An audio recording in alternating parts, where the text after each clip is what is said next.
Söyle yağmur çamur değmedi yüreğime. Şimdi ben neredeyim, sen nerede? Söyle ay doğmadan düşmesin yaş gözüme.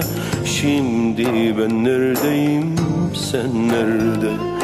Dışarıda kar yağıyor, benim içime yağmur. Ağlama göz bebeğim, biraz daha dur. Yüreğime basa basa içimden yar gidiyor. Ağlama iki gözüm, biraz daha dur.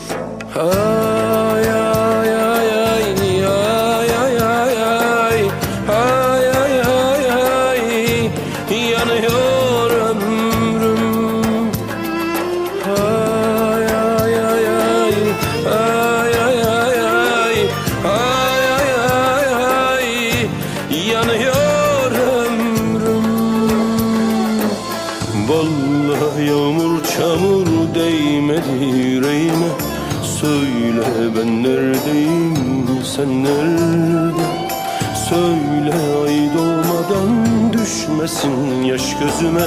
Söyle ben neredeyim, sen nerede?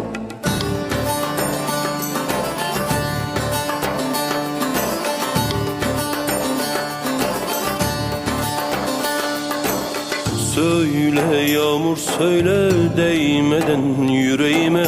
Söyle gökyüzüne, o nerede? Söyle ay doğmadan düşmesin yaş gözüme. Söyle gökyüzüne, o nerede? Söyle yağmur söyle değmeden yüreğime. Söyle gökyüzüne, o nerede? Söyle ay doğmadan düşmesin yaş gözüme. Söyle gökyüzüne, o nerede? Ay ay ay ay ay ay ay ay ay ay ay ay yanıyor ömrüm. Ay ay ay ay ay ay ay ay ay ay ay ay yanıyor ömrüm.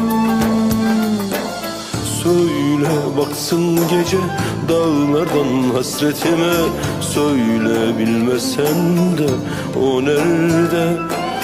Söyle baksın gece dağlardan hasretime. Söyle bilmesen de o nerede?